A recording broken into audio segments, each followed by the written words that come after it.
Hi friends, welcome to కొత్తగా చందమామ కథలు.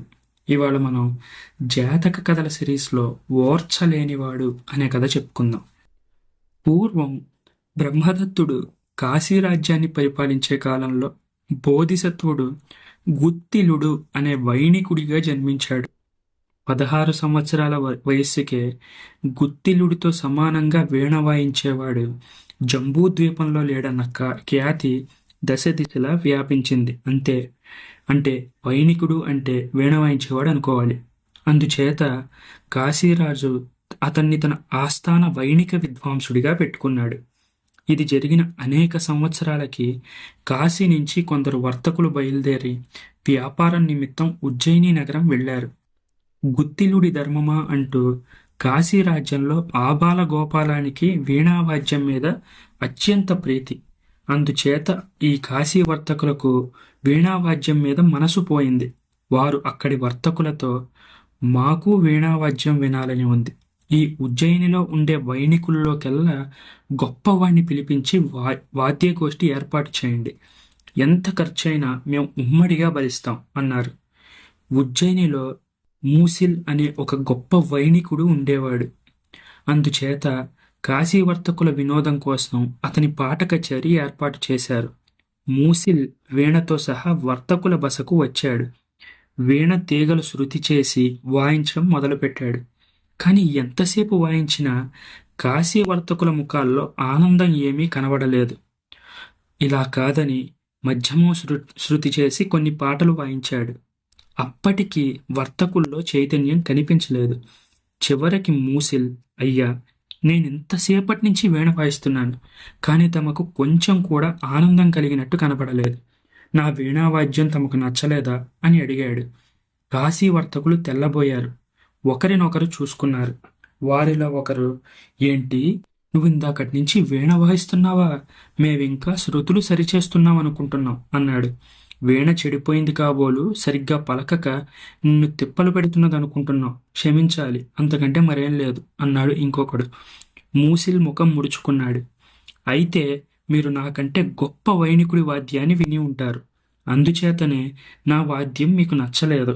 ఆ వాద్యగాడెవరో నాకు సెలవియ్యండి అన్నాడు. అయితే నువ్వు మా కాశీనగర ఆస్థాన వైణికుడైన గుత్తిలుడి వాద్యం గురించి విననే లేదా అని వర్తకులు అడిగారు. ఆయన అంత గొప్ప వాద్యగాడా అని అడిగాడు మూసిల్.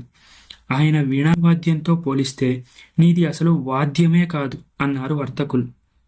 అయితే ఆయనతో సమంగా వాయించానని అనిపించుకునేదాకా నేను విశ్రాంతి తీసుకోను. నాకు మీరేమీ డబ్బివ్వాల్సిన అవసరం లేదు అంటూ మూసిల్ వెళ్ళిపోయాడు. అతను ఆ రోజే ప్రయాణమై కాశీనగరం చేరుకున్నాడు. బోధిసత్వుడి ఇంటికి వెళ్ళాడు. బోధిసత్వుడు మూసిల్ను చూసి, ఎవరినైనా నువ్వు, ఏం కావాలి నీకు అని అడిగాడు. అయ్యా, మాది ఉజ్జయిని, నన్ను మూసిలుడంటారు. తమ వద్ద వీణ నేర్చుకోవాలని వచ్చాను. తమ అనుగ్రహం ఉంటే తమతో సమానుణ్ణి అనిపించుకోవాలనేది నా ఉద్దేశం అన్నాడు మూసిల్. బోధిసత్వుడు అతనికి వీణావాద్యాన్ని నేర్పడానికి అంగీకరించాడు. మూసిల్ ప్రతిరోజు ఇంటి వద్ద వీణ అభ్యసిస్తూ రాజసభకు బోధిసత్వుడు వెంట వెళ్ళి వస్తూ ఉండేవాడు. ఇలా అనేక సంవత్సరాలు గడిచాయి. ఒకనాడు బోధిసత్వుడు తన శిష్యుడితో, నీ విద్య పూర్తి అయిపోయింది. నాకు తెలిసిందంతా నేను నీకు నేర్పేశాను. ఇక నువ్వు మీ దేశానికి తిరిగి వెళ్ళిపోవచ్చు అన్నాడు. కానీ మూసిల్కు ఉజ్జయినికి తిరిగిపోవాలని లేదు. అక్కడ తన విద్య రాణించదు. తనకు వీణ వాయించడం ఏమీ రానప్పుడే ఉజ్జయిని వారు తనకు బ్రహ్మరథం పట్టారు. ఎలాగైనా కాశీ ఆస్థాన విద్వాంసుడైతేనే కీర్తి, ప్రతిష్ట. ఇప్పుడు తనకు బోధిసత్వుడితో సమానమైన విద్వత్తున్నది. బోధిసత్వుడు వృద్ధుడైపోతున్నాడు కూడా. అందుచేత కాశీరాజు ఆస్థానంలోనే ఉద్యోగం సంపాదించాలి. ఇలా ఆలోచించి మూసిల్ బోధిసత్వుడితో, నాకు ఉజ్జయిని వెళ్ళాలని లేదు. మీ పాండిత్యం అంతా నాకు కూడా వచ్చిందంటున్నారు కనుక మీతో పాటు నాకు కూడా ఆస్థానంలో ఉద్యోగం అయ్యేలా చూడండి అన్నాడు. మర్నాడు బోధిసత్వుడు ఈ విషయం రాజుతో చెప్పాడు.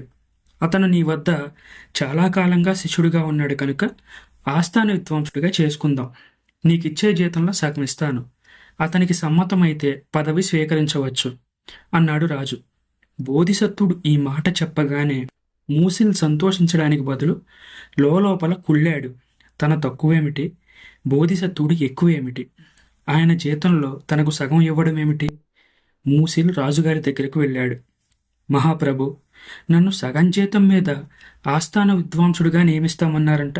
నా తక్కువేమిటి? మా గురువుగారికి ఎంత వచ్చో నాకు అంతే వచ్చు. కావలిస్తే మా గురువుగారినే అడగండి. ఆయనకిచ్చినంత జీతమే తమరు నాకు కూడా ఇప్పించాలి అన్నాడు.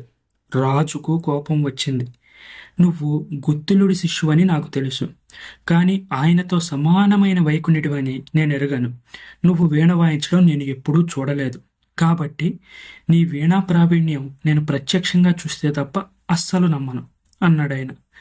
కావలిస్తే తమరు నన్ను పరీక్ష చేసి చూడండి అన్నాడు మూసిల్. సరే, వీలు చూసుకొని మీ ఇద్దరికీ వాద్య పోటీ ఏర్పాటు చేస్తాను. నీ వాద్యం నీ గురువు వాద్యంతో సమంగా ఉంటేనే నీకు కూడా ఆయనతో సమంగా జీతం ఇస్తాను. లేని పక్షంలో నిన్ను అసలు ఆస్థానంలో అడుగు పెట్టనిచ్చేదే లేదు. సమ్మతమేనా అని అడిగాడు రాజు. దానికి మూసిల్ అంగీకరించాడు. గురు శిష్యులకు పోటీ ఏర్పాటైంది. ఒకరిని మించి ఒకరు వాయించడానికి ప్రయత్నిస్తూనే ఉన్నారు. మధ్యలో బోధిసత్వుడి వీణతంత్రి ఒకడు తెగింది.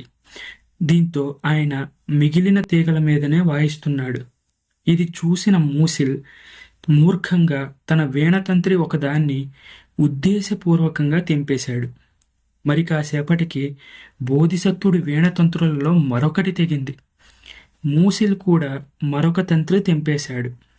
కొద్దిసేపట్లోనే బోధిసత్వుడి వీణతంత్రులన్నీ తెగిపోయాయి. మూసిల్ కూడా తన వీణతంత్రులన్నీ తెంపేసుకున్నాడు. అయితే బోధిసత్వుడు తెగిపోయిన తంత్రులతోనే స్వరాలు పలికించడం మొదలుపెట్టాడు. కానీ మూసిల్ ఆ పని చెయ్యలేక బిక్కముఖం వేశాడు.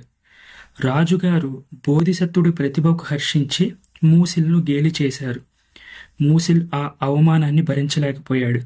సభలో నుంచి బయటకు వెళ్ళి ఆ రోజే ఉజ్జయిని నగరానికి ప్రయాణమయ్యాడు. కానీ బోధిసత్వుడు వెళ్లేదారిలోనే మూసిల్ని కలుసుకున్నాడు. కొద్ది రోజులు ఆగితే నువ్వు కూడా నా అంత పండితుడు అవుతావు, కాబట్టి ఈ తాత్కాలిక ఓటమిని గురించి నీవు బాధపడకూడదు అని హితబోధ చేశాడు. దీనికి మూసిల్ కూడా అంగీకరించాడు. తిరిగి రాజు ఆస్థానంలో వైనికుడిగా ఉండడానికి ఒప్పుకున్నాడు. అది కూడా బోధిసత్వుడికిచ్చే జీతంలో సగం జీతానికే. రాను రాను మూసిల్ బోధిసత్వుడి దగ్గర పూర్తి స్థాయిలో వీణ నేర్చుకొని ఆయనతో సమానంగా జీతం తీసుకోవడం మొదలుపెట్టాడు. ఈ కథ మీకు నచ్చినట్లయితే దీన్ని లైక్ చేయండి, మీ ఫ్రెండ్స్ అందరికీ షేర్ చేయండి. అలాగే మన ఛానల్ని సబ్స్క్రైబ్ చేసుకోవడం మాత్రం అస్సలు మర్చిపోకండి. Thank you friends.